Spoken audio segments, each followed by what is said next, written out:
Será que a dor muscular tardia que você sente depois de uma sessão de treino, ela é proporcionalmente à hipertrofia? No pain, no gain? De forma direta? Será que é verdade? Esse artigo de 2018, ele fez um aparato de estudos passados que fizeram essa relação de dor muscular com hipertrofia, para ver se tem relação.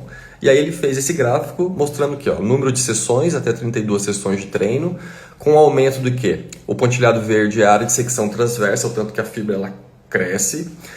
A hipertrofia em si, e o laranja é o edema, que causa ao aumento da secção transversa inicial. Então, sei lá, os primeiros 10 dias, quando você acha que o seu músculo está hipertrofiado, não, você está inchado. A hipertrofia ela começa a acontecer mais para frente.